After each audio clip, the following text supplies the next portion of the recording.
This is Global Tennessee, news, analysis, and commentary from the Tennessee World Affairs Council in Nashville. Global Tennessee is produced in association with the Center for International Business at Belmont University and the International Business Council of the Nashville Area Chamber of Commerce. The World Affairs Council is a nonpartisan, nonprofit educational association, and the views expressed on Global Tennessee are those of the participants. Welcome to the July 21st edition of the Tennessee World Affairs Council's Global News Review. I'm Patrick Ryan, President of the Tennessee World Affairs Council. I'm joined today by Ambassador Dick Bowers, Dr. Breck Walker, and Dr. Charles Womack. Welcome, Dr. Womack from Cookeville, and I think everyone of our news review fans are familiar with Breck and Dick, so let me introduce Chuck to everyone. Dr. Chuck Womack is a member of the board of the Tennessee World Affairs Council. He's a founding member. Back in 2007, when we put the organization together, he was involved in that and has served on the board ever since. He was our first vice president of the council. He's also a physician. He's a member of the Cookeville City Council, former two-term member, mayor of Cookeville, Tennessee, former principal at Upper Cumberland Urology Associates, former chair of Tennessee Parks and Greenways. He served as chairman of the Tennessee Medical Association. He's a Vanderbilt undergrad. He went to medical school at Tulane and specialized in urology at LSU. So welcome, Chuck, to our program today. Glad to be with y'all. So let's start with our 5 topics that we'll be jumping into today. Dick, what do we got? Well, number one, we're going to talk about the pursuit of a vaccine for COVID-19, and it looks like things are heating up and there's some good news. Second, we'll kind of an overview of COVID-19, what's going on and what do the numbers show and what's happening in the world. And then number 3 is London calling, Huawei, 5G and the West. Number 4 topic is October surprises. There's a tendency for often in election years, especially for all of a sudden something to happen. We'll talk about that. And the 5th and final topic is the end of World Order and American Foreign Policy, which is a Council on Foreign Relations special report, which is most interesting, but basically talks about where are we going and what is COVID doing to the world. So those are the 5, Pat. All right, before we get into our 5 topics, let's turn to Breck, and he's got the What in the World Weekly Quiz question. Breck? Thanks, Pat. Again, the question this week, I just want to remind everybody that this question is also accessible on the TNWAC website as well. It is available on the newsletter that comes out every Monday at 10 a.m. And every month, the weekly scores, the weekly winner is eligible for a special prize. So you do have to be a member of TNWAC to access that prize, but I certainly encourage everybody to participate. So the question this week is, an advisory published by the UK National Cybersecurity Center warns of activity by a hacking group targeting US, UK, and Canadian coronavirus vaccine research organizations. The APT-29 hackers, which were tied to 2016 US election interference, are linked to this country's intelligence agency. And the possible answers are A, Iran, B, North Korea, C, Russia, and D, China. And we will have the answer at the end of the program. Thanks, Pat. Great, thanks, Breck. And this week, no Arabic or Bulgarian names to read off the screen there. Let's jump right into our first topic, which is the COVID update. We've got our numbers to look at over the week, and you can see the increase from July 14th to July 21st. We've jumped from 13.3 million total cases in the world to 14.8, pushing 15 million. Deaths worldwide are now up to 613,000. The United States, with 4% of the global population, is now leading the world in total cases and total deaths. You can see the numbers there. I guess some of the countries we should mention here, Italy had an awful experience with COVID, and they're in the number 14 spot, but this is not adjusted for a population. So that's for them still, they went through quite an awful time, as well as Spain. Iran was the epicenter for the Middle East. So you can see where they rank on the global numbers. It's interesting, I found that China had as few cases as they had, being the global epicenter of this, but they quickly locked down, and their cases reflect the actions that they took. I'm going to ask Dr. Chuck Womack to also comment on the global numbers, and we're looking at the United States case here. We're up to 3.9 million cases and 143,000 deaths in the United States. You can see the total death chart indicates that total deaths continue to rise at a dangerous level, and the total daily deaths after hitting a peak in April and coming down somewhat. We've seen that in July. We've had a couple of spikes, and looking at the infection rate in the United States, it probably follows that those spikes will continue through July into August. So the summer break that some people thought would arrive in the Northern Hemisphere hasn't appeared in North America, at least in the United States. Chuck, any comments on the cases or death numbers here? Yes, it still appears to be we're in our first wave, particularly in the South. We haven't had the second wave like the 1918 flu pandemic. We're hitting all the states like Texas, Arizona, Florida, and the southeastern states. That's where the cases are. Tennessee has been good on testing, and it's had a lower death rate than the other southeastern states. So we're still rising, and it's estimated that we may have over 200,000 cases by the by the beginning of November of this year. Now we've seen that a lot of places, including Nashville, are rolling back the openings. I heard today that Mayor Cooper has said that restaurants that serve alcohol are going to have to close down to cease those operations. So with the increase in these cases, we're seeing that the municipalities and states are increasing the measures to deal with it. Chuck, do you have any thoughts on the availability of testing and tracing relative to the number of cases? There's still an active debate about whether we do enough tests, or whether we have effective tracing, those kinds of things. Right now, we're doing 600 to 700,000 tests a day. It's been stated that we need to get up to about 2 million to have a handle on tracing people. Right now, there's so much community spread in the southeastern states. You can get a handle on it up in the Northeast and New York and Vermont, New Hampshire and Connecticut, where they're doing enough testing. But here in the South, it's just dramatic. The number of cases that are appearing, we're talking about 70,000. Dr. Fauci talked about going upwards of 100,000 cases in the very near future if we continue. Cases per day. Cases per day. The best way to follow this is your 7-day moving average. They have that statistic out, and if you look at the 7-day average, it straightens out the bumps from over-reporting and under-reporting on a daily basis.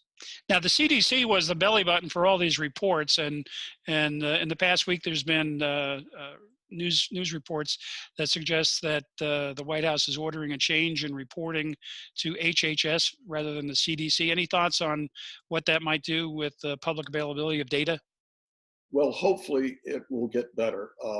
The problem is that we have different reporting systems in most all of the states. Every state's a little bit different, and their reporting in the individual hospital And sometimes it has antigen testing, and sometimes it has the PCR testing, and sometimes a combination. And hopefully this new method of reporting straight to the HHS and going to the White House, they can iron that out. I don't know that they will, but hopefully they can. Chuck, can I ask a question? I was tested, and it took 8 days for me to get my results back. Now, my understanding— That's not getting tested.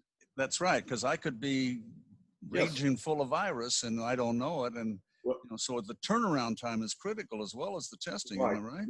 The CDC has guidelines out and to get back to you within 48 hours. That's the optimal. And then you can do contact tracing, but beyond that— time is 48 hours, you can do contact tracing. If it's 8 days, it's worthless.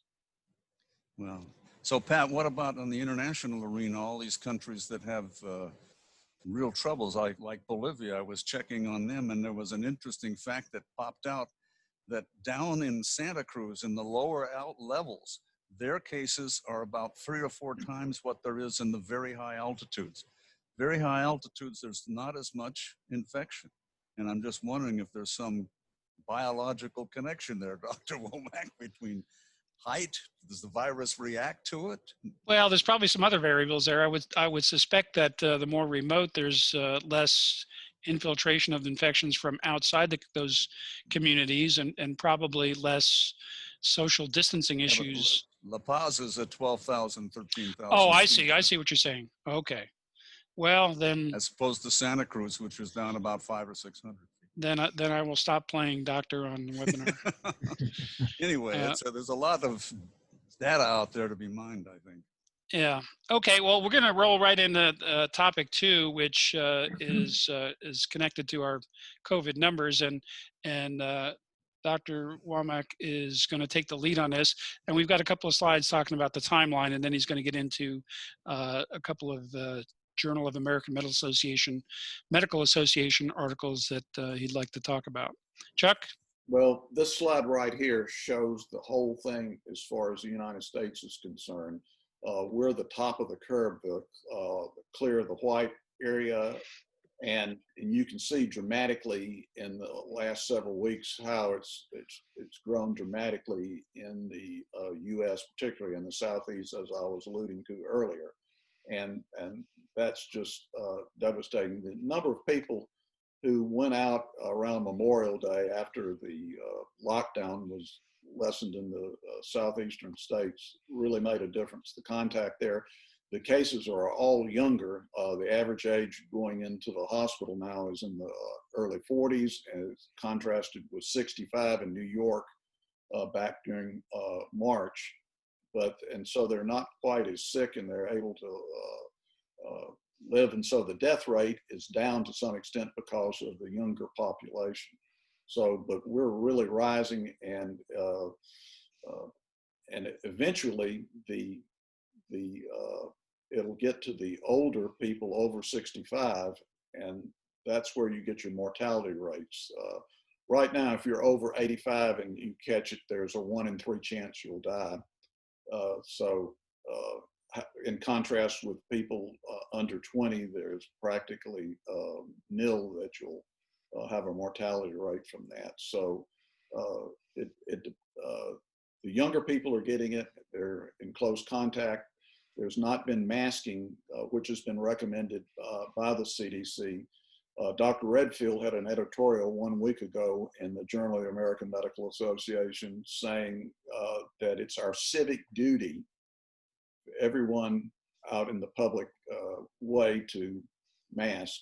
It protects you, and protects you because some of the not the aerosol, but some of the droplet particles, which is the primary way that the COVID is spread, are filtered out by the mask. So there's some protection for you, but there's more protection for others, and your mask stops asymptomatic spread.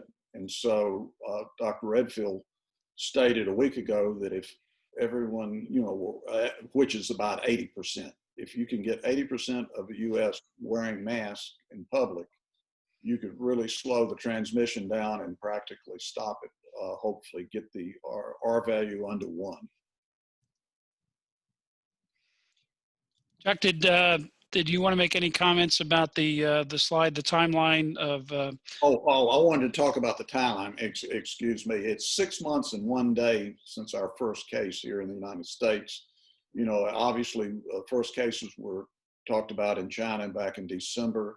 We got our first cases here in the U.S., and it's just been a drive. We didn't use the testing widely for about 6 weeks. It was just people who had been to China, and we had bad tests to some extent, and so that set us up for a perfect storm. Right now, as I said, the testing is 600,000-700,000 a day, but the CDC and other experts, epidemiology experts, recommend that we get it up to 2 million a day minimum, and some people are saying now 5 million a day in testing to really follow up and clamp down on the people that are exposed. So we've got a problem. It's doable. The U.S. needs to be the vaccine. We were talking about the vaccines that are being over 122 vaccine consortiums or develops the Oxford vaccine, Moderna out of the U.S., but all the big pharmaceuticals, Johnson & Johnson, AstraZeneca, who's working with Oxford, you've got Pfizer, all are working on vaccines. They're starting phase 3 clinical trials. And if they're exposed to enough people, because half the people in these clinical trials are going to be getting placebo. And if the placebo people get the infection and the people who have the vaccine from Moderna or from Oxford or from the other in phase 3, you can pretty rapidly find out if it's doing its job and working. There's evidence that the Oxford has pretty good antibody. The Chinese vaccine is not as robust as the Oxford. So hopefully we will have something by the end of the year, beginning of next year, and maybe by the early fall if the clinical trials in the neighborhood of 30,000 people are involved start to show signs of success. They're gearing up right now. The government is already paying for the manufacture of all these vaccines that are put in storage. And if they turn out to not work very well, they're just going to write the money off. But Corning is making vials. Other companies are making syringes. We're trying the Operation Warp Speed, OWS, is the big thing that's being pushed by the federal government right now to have a vaccine that's out by the end of the year. I heard on the news last night that the U.S. government is putting $1.2 billion into the Oxford study alone. Oh, yes, and they're spending amounts of money with Pfizer, Johnson & Johnson, AstraZeneca. AstraZeneca is the U.S. representative for the Oxford vaccine, and so they're making it as we speak. They just don't know if it works. So is this just for us, or are we going to share with the rest of the world? Oh, that's the big thing by the WHO. They're trying to have an equitable sharing of the vaccine. Britain is getting 100 million doses with the Oxford vaccine, and the U.S. is working on getting several hundred million. And they're trying to set up a standard where the vaccine is shared equitably. And it'll go first to healthcare providers, and then second to the vulnerable population. And then the general public will be third, but they'll try to get the healthcare providers and the vulnerable population first before it goes out in any of the countries to the general population. Well, the Chinese are also headlong into research on a vaccine. There's a company called CanSino, C-A-N-S-I-N-O, Biologics, that reported out the same day as the Oxford study did. So this is a global pursuit. It's got a lot of contenders. I think scores of possible research efforts that are going into this. So as I understand, if everything goes well, we could by the end of August know whether there'll be one of these contenders that's safe and effective. Does that sound right, Chuck?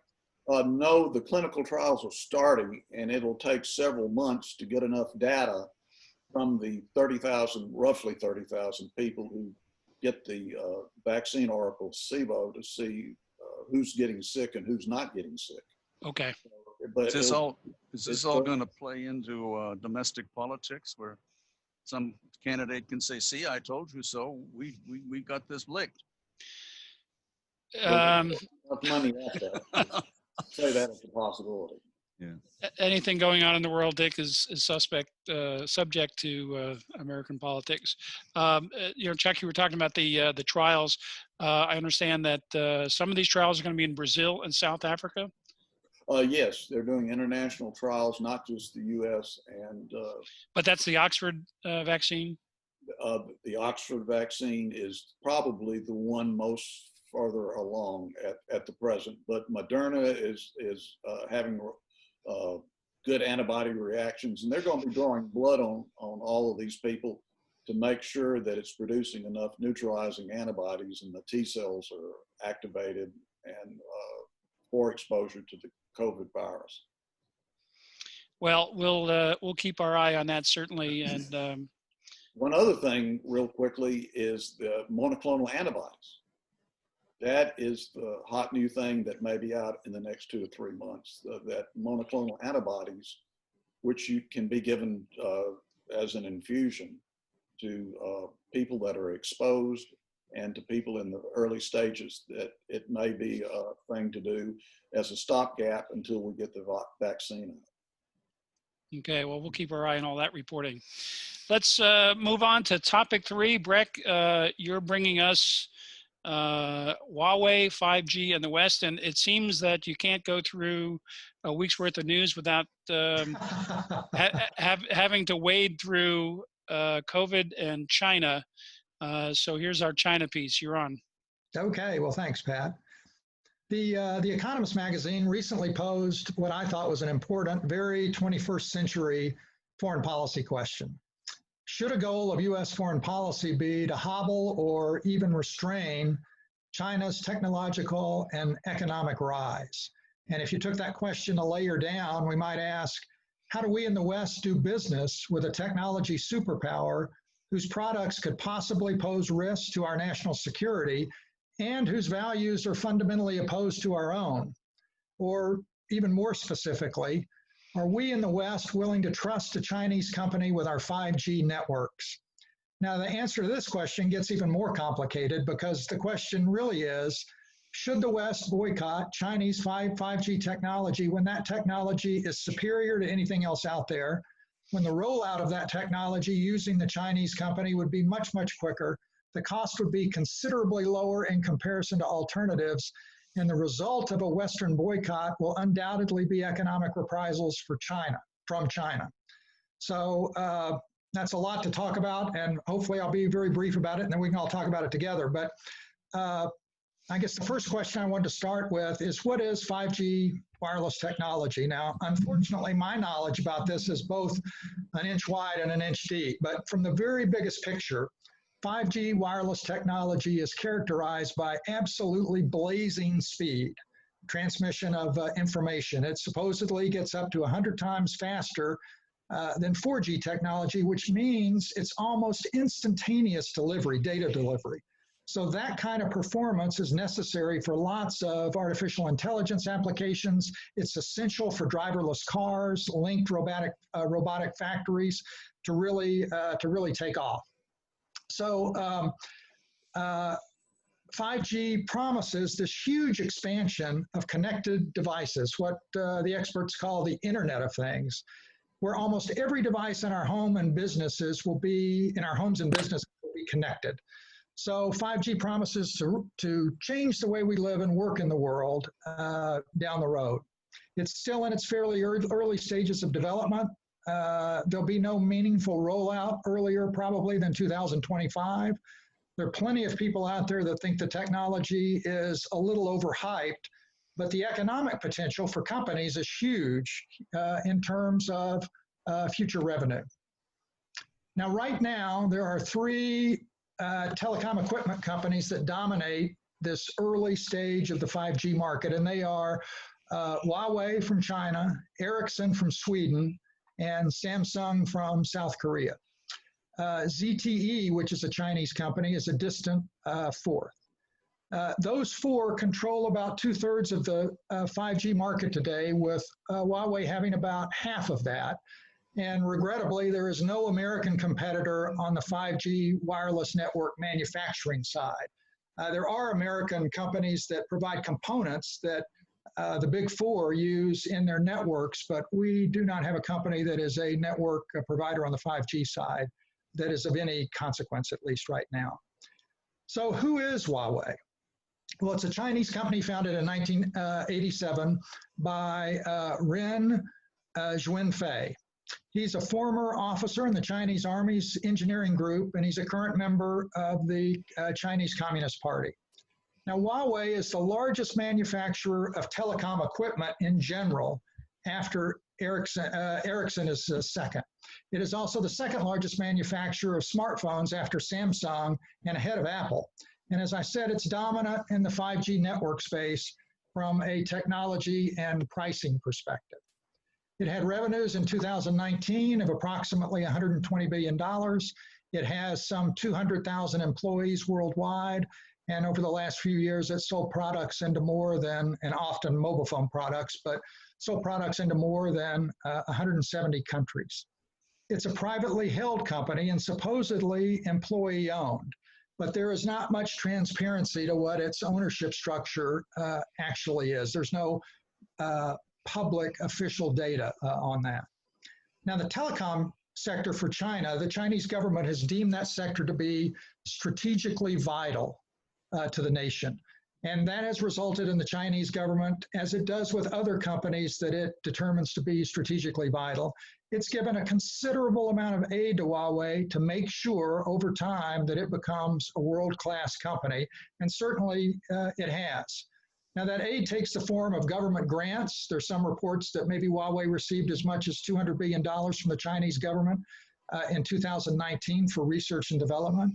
It gets very low interest rate loans from Chinese banks. And those banks also provide very attractive financing terms to purchasers, to foreign purchasers of Huawei equipment.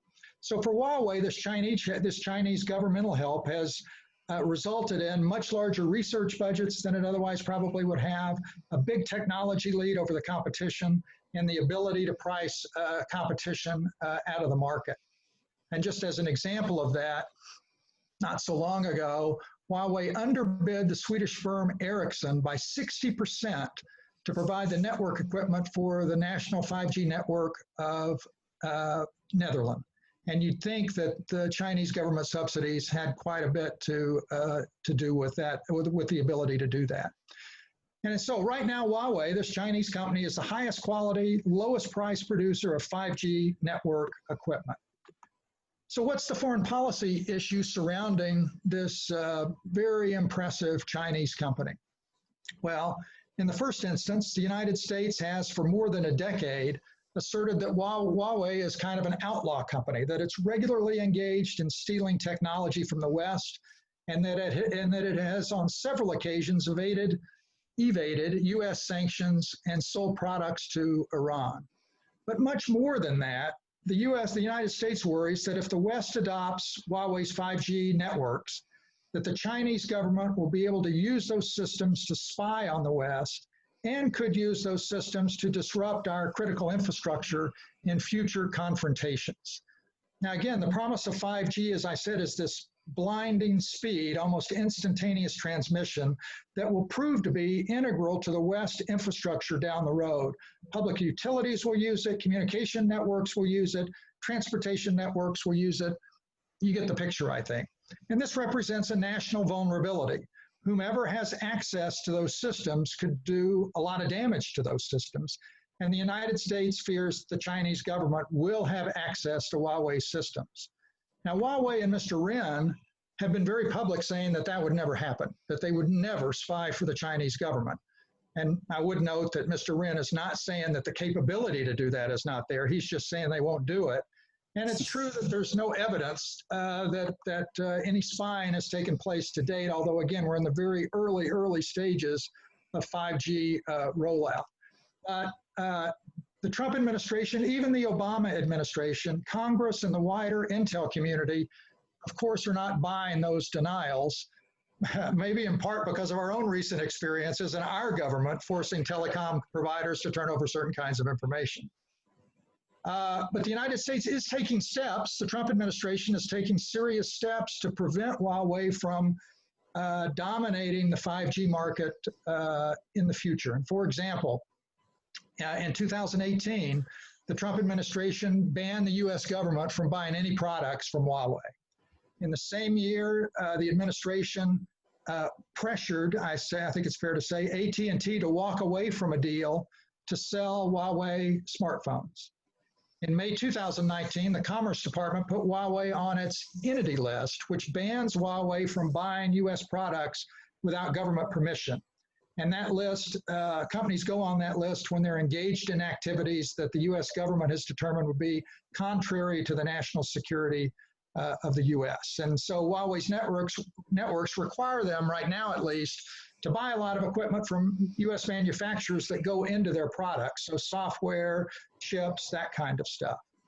In 2020, the Trump administration has made a real effort to constrain foreign companies from selling key products to Huawei when those products have American-made components in them. And the US government is trying to prevent foreign companies from doing that by threatening sanctions if they do sell Huawei products that have US components.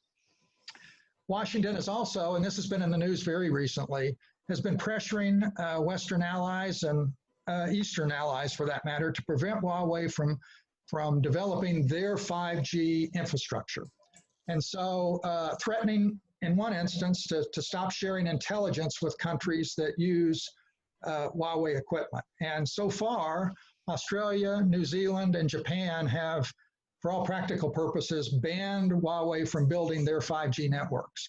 And the UK has been under intense pressure from the USA. And just last week, Boris Johnson, the Prime Minister, reversed himself and banned UK mobile operators from using Huawei equipment for their 5G networks. And not only that, mandated that all previously installed Huawei equipment on those networks, 4G networks, for example, must be removed by 2027. And in June, telecom companies in Canada and Singapore announced plans for 5G networks using Ericsson and Nokia. And the French government is advising its network operators there not to use Huawei if they have not already done so.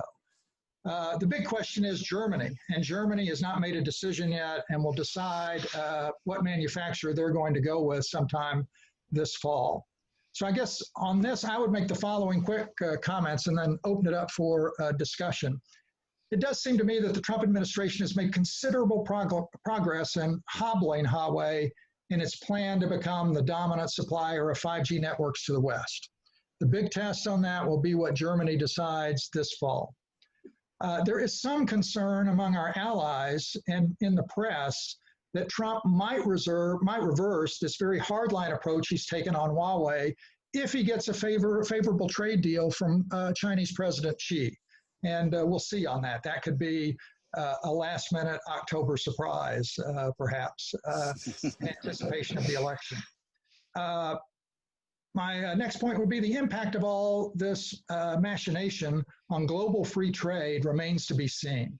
There are plenty of American businesses who sell products to Huawei who are going to lobby for compromise, and China is definitely going to extract a price from those nations that shun Huawei. That's already happening in the case of the UK.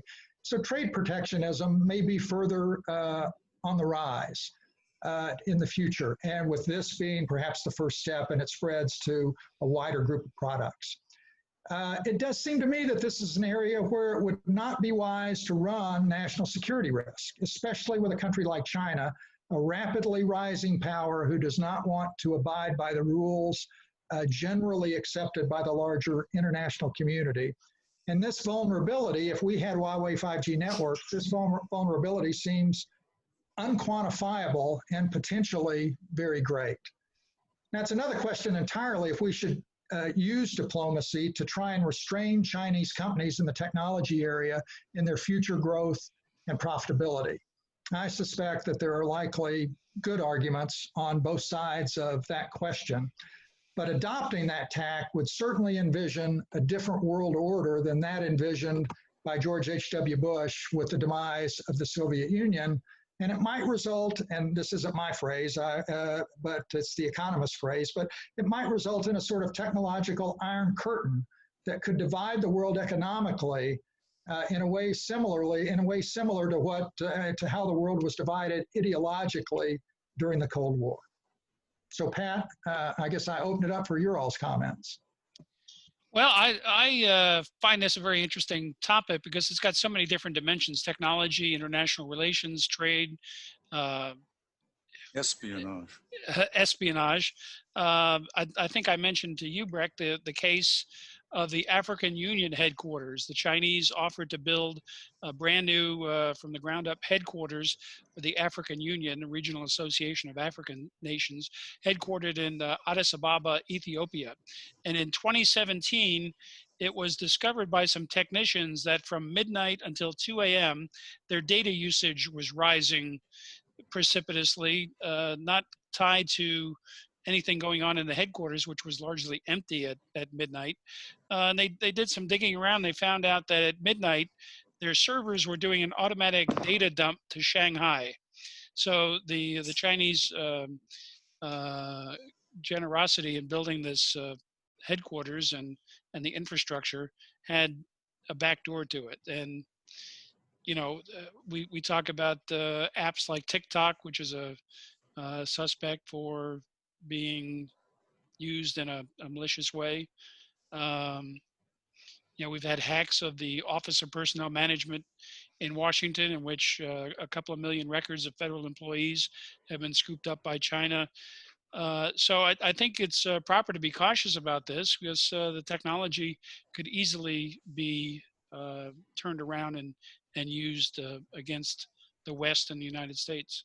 Dick, you've seen it all. What's your impression? I haven't seen it all, Pat. I've seen a lot, but not all. Well, I think that, you know, there's this thing. Yeah, your point that it has so many different dimensions to it. I mean, is the U.S. prepared to give up its technological leadership in a critical field in the world? It's one. You know, well, we don't have a player in this, do we? Well, so we're giving it up, right? And we could have a player in it if we sort of did like the Chinese did and did a government-private sector partnership and ramped things up like a Manhattan Project and said, we're going to dominate this field. We haven't done that. A second dimension is the trade dimension. This is such a big, vital, important component of everybody's economic interest, right? That if the Chinese dominate it, it's going to make a huge difference, and they can use leverage to get countries to do things that otherwise they wouldn't want to do. A third is the whole technological side of things and whether communications intelligence or technical intelligence aspects come into play, and whether the Chinese build back doors into some of these systems so that, as you say, in Addis Ababa, at 2 o'clock in the morning, you dump everything off the computers to a database back in China. So it goes on, and what's happened is that the United States has put pressure on our allies, it seems to me, to not get involved in this. But our leadership is not as strong as it used to be, and countries are having to decide on their own which way are they going to go and what are they going to do. And the Chinese are probably going to hold out some kind of a reprisal system. Listen, if you don't use this for us, this is going to change our relationships and the way we do trade and things of that sort. So it's a big problem. And I think you captured it very well there, Breck. So thank you. Yeah, that was an excellent presentation. Breck, there was a case where a woman who I think she was on the board of Huawei and she was in Canada. She was arrested by the Canadians supposedly because it was an American warrant out for her arrest, and that caused a big stir between Canada and China. And there were a couple of Canadians, I believe they're still being held over this I think case. so, yeah. Did any of your research into this uncover any of that? It did. The lady, it was the chief financial officer of the company, I believe, of Huawei. And she also, I believe, is the daughter of the founder, Mr. Ren. And she was arrested in Canada on a warrant for arrest coming from the United States. And the charge is, among other things, one of the charges, or the several charges relating to Huawei avoiding fraudulently avoiding trade restrictions against Iran. And she's still, as far as I know, I think she's not in jail, but she can't leave Canada right now. And she is awaiting a proceeding to see the U.S. has filed for extradition, and the Canadian courts have not decided what's going to happen on that yet. But that has caused a lot of contention. And there were two Canadian, I believe they were diplomats, but they have two Canadians that were arrested the end of 2019 as a tit for tat, and are still under arrest in China at this point. It gets more complicated every day. Okay, we're going to take a quick break here and get a plug-in from our sponsor. And I'd just like to mention everybody who's watching either the live version today or our archive version on youtube.com/TNWAC, where you'll find all of our webinars, that if you like what we're doing in terms of these programs, these webinars, podcasts, and our other community outreach programs, we invite you to become a member of the World Affairs Council, or if you can, make a financial contribution to what we're doing.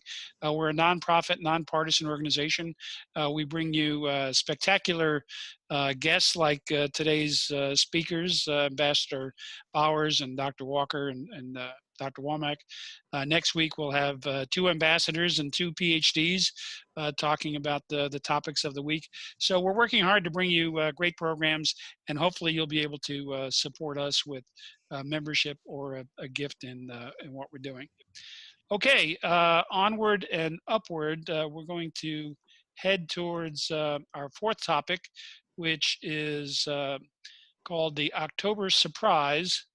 And that's not your birthday, Dick, I don't think.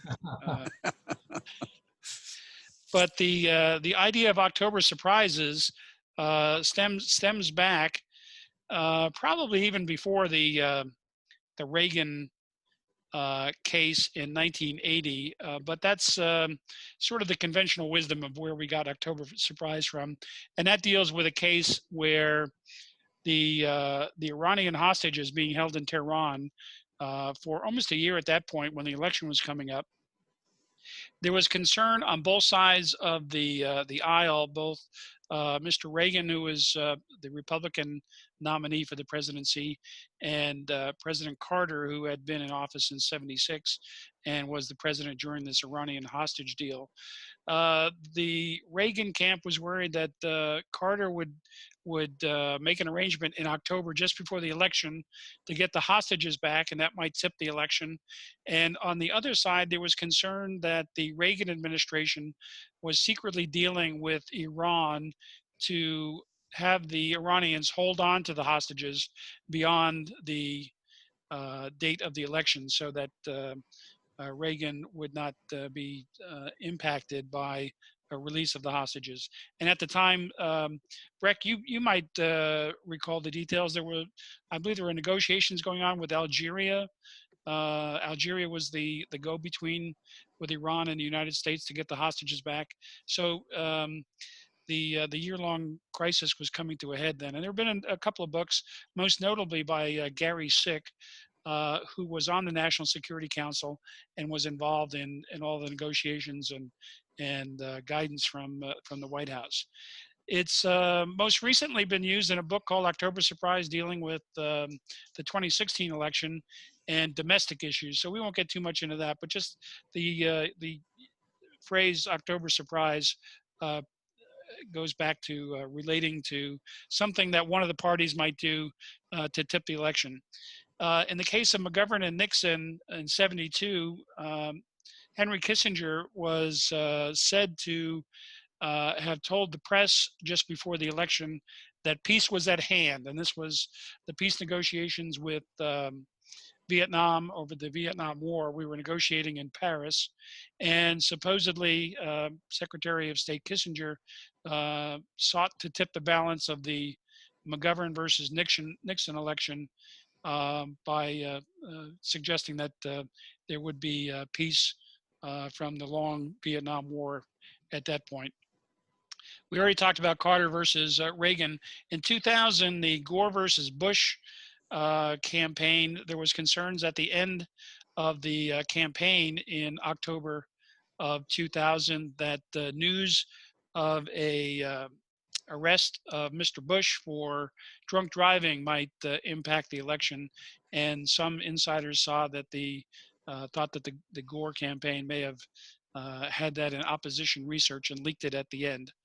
The Kerry Bush campaign, there were a number of allegations back and forth to try to tip the balance there, and I think we remember the swift boating. There's a lot of political mayhem that goes on in opposition research, but there was also reports that the Bush administration was using its influence with the Saudi Arabian ambassador Bandar bin Sultan Al Saud to have an impact on the price of oil, changing the price at the gas pump and making the economy more of an issue. So there's a lot of political intrigue that has gone back and forth in these matters. Any of you guys want to comment on the history of this before we get into what the potential future October 2020 surprises could be? I'd make one quick mention on the situation in Iran that you mentioned during the Carter administration. Relations between Carter and the Iranian authorities had deteriorated so much that, as I recall, they boarded the hostages. They had a deal to let them go. They boarded the hostages on the airplane. The Iranians did, but they didn't let that plane take off until Reagan had formally taken his oath of office and was installed in office, because they didn't want Carter to be able to claim credit that it happened on his watch. Yeah, that's exactly right. Okay, so we're going to take a look at what might be out there this October in terms of October surprises. And I think probably the obvious case would be Iran. And it's kind of ironic that we're still dealing with Iran after all these years from the 1980 election up till today, then the hostages, and now the maximum pressure campaign that the United States has brought against Iran. We're concerned about their development of nuclear weapons, development of fissile material in their nuclear plants, and that follows the cancellation by the United States of our role in the Iran nuclear agreement. It's still in effect by the other signers of the agreement, but the United States left that, and we are exerting maximum pressure in terms of sanctions and other behaviors towards Iran.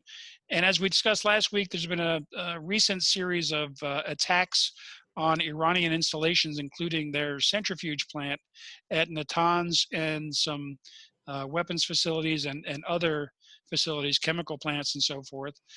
The conventional wisdom is that Israel might be involved in some of these attacks, and the thought being that Prime Minister Netanyahu sees the likelihood that there could be a change in administrations in the United States and may be looking to provoke Iran into doing something that would bring a United States response. So be watching the news between now and October to see if Iran and the United States and Israel becomes an October surprise.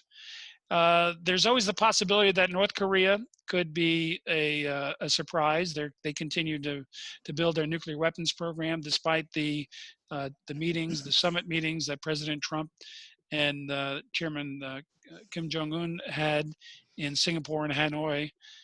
They've continued missile developments. They're building their nuclear weapons stockpile. So that's something that we have to keep an eye on as well, and how the United States reacts to a lack of progress in denuclearization of the Korean Peninsula.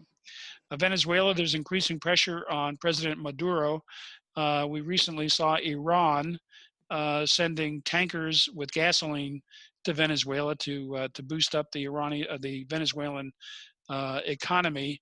The United States has responded by sanctioning the flag vessels of the nations that could be engaging in the petroleum business with Venezuela. So we're ratcheting up pressure in Venezuela, and the United States is committed to installing or seeing the installation of a new president replacing President Maduro. And lastly, in the black swans of October surprises, the South China Sea, and you've probably followed here on the news review that we've talked about the South China Sea, the militarization of islands in the South China Sea, and the United States pushback in that region. And of course, there are others that could pop up at a moment's notice. Lots of things going on in the world. Dick, I think we have a little bit less stable world than perhaps 4, 8, 12 years ago. Yeah, I think that your point that there's a lot that could go on. Some of it is totally out of control. There could be some kind of a natural disaster which would impact adversely on how we deal with our elections. We're going to have the result of COVID on the elections, which are how do people vote and where do they vote? Russia could ramp up or ramp down what it's doing in Ukraine at its will, depending on how it thinks things could go. It is not beyond the realm of possibility that the Chinese might say, well, as bad as he is, Trump is going to be better than the other guy. And so they'll cut a deal. Maybe we could get a little incipient trade deal come in October with the Chinese. Huawei is out there.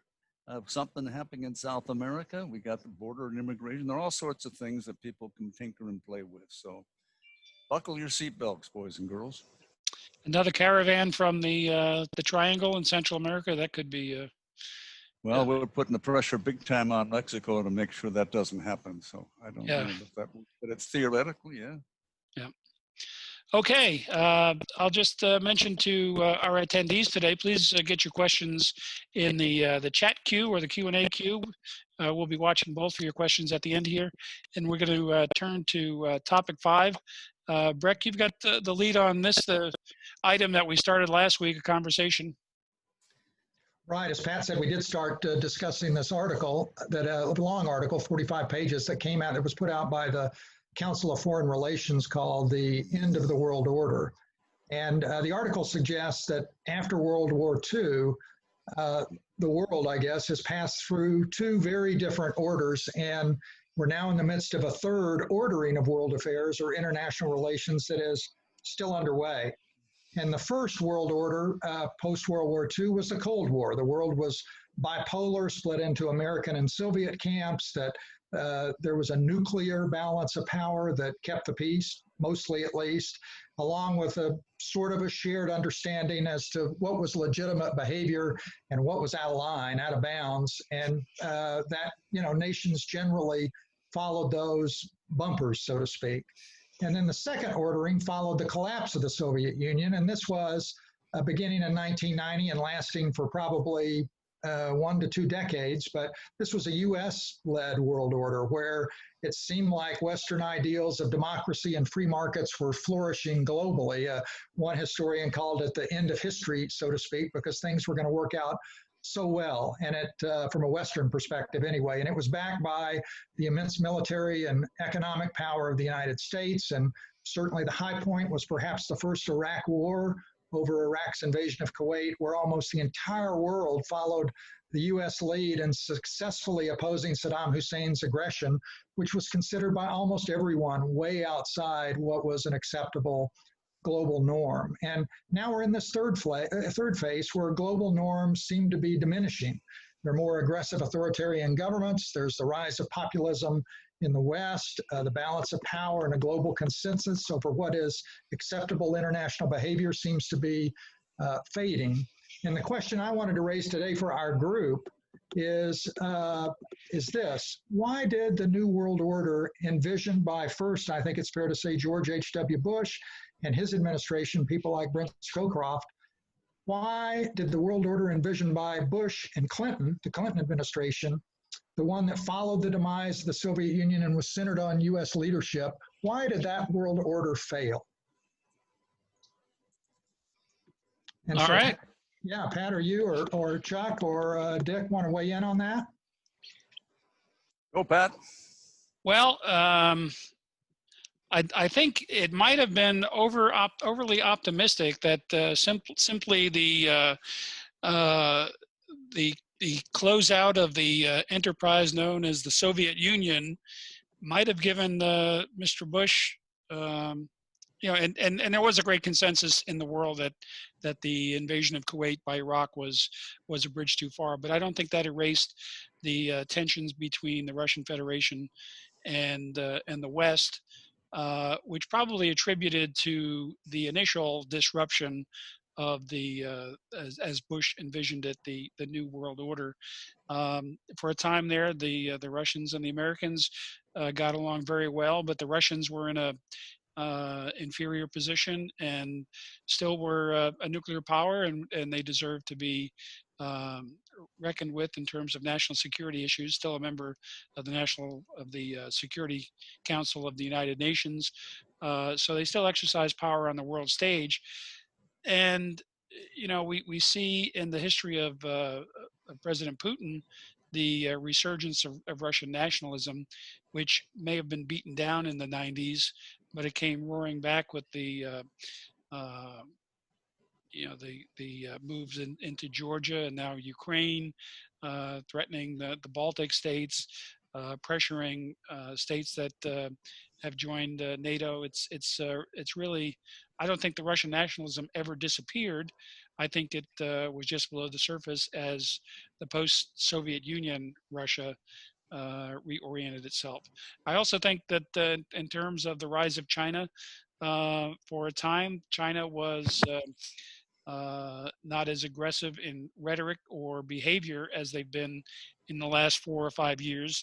South China Sea, expansion of global commerce. We had last week we discussed the approach of Russia and China as being opposite the American approach to humanitarian conditions in the world, and their balance of power, people, old world sovereignty. Don't yeah, I'll do what I want to do, people. Yeah, I think the point last week was China and Russia are defending what is called the Westphalian 19th century model of world order organized around a balance of power and spheres of influence. And the United States has a model of humanitarian intervention, democracy promotion, strengthened alliances, and oppositions to spheres of influence. We did have a model like that. I don't know that we have it now, Pat. Yeah, so I think to Breck's question, I don't think that we ever really had a new world order. I think we had a faux glimpse of a time of quiet as competing. We went through a phase of counterterrorism policy as leading American foreign policy, and we're now into global state or great state competition. And I think that's just been building and was in the shadows during the era of the New World Order. So my experience is that professors who ask questions usually have an answer to their. Well, no, not really. I mean, I agree with Pat on the China and Russian situation. I think that international terrorism and particularly 9/11 and aftermath changed our whole way of dealing with the world. Yeah, we became very narrowly focused at that point, and I think some larger issues maybe we didn't deal with as promptly or as thoughtfully as we might have.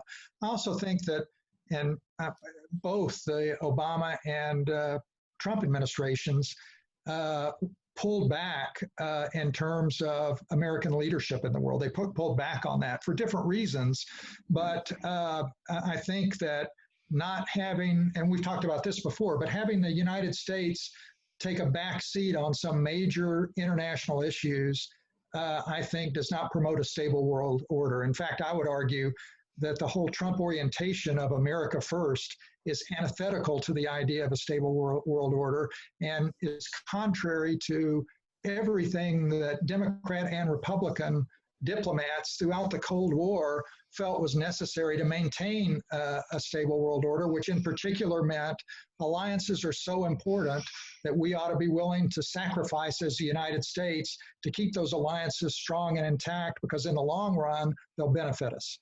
And I think we've abandoned that idea, at least in this administration. I think you're spot on, Breck.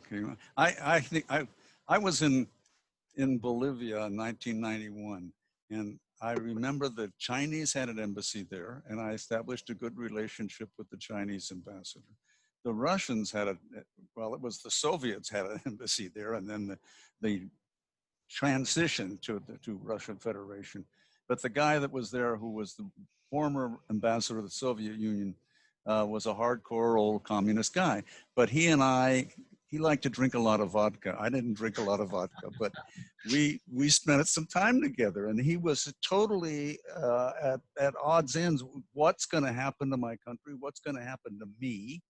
You know, he's got this embassy. Is the money supply show up? How does he pay people? What?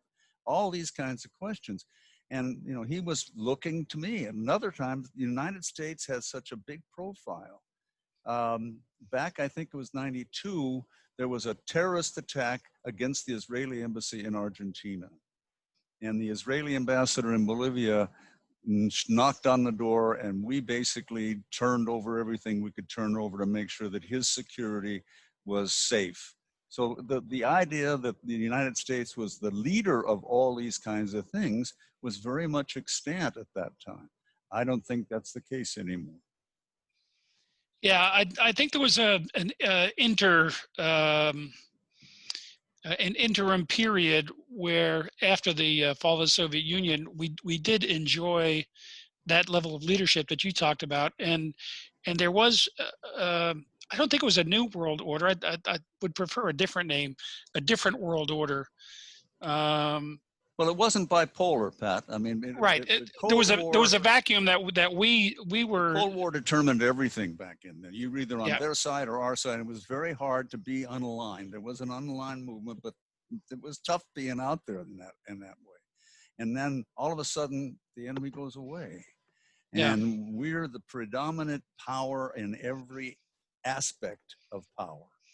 And part of the thing is, you can look at is that we didn't manage that as well as we should have.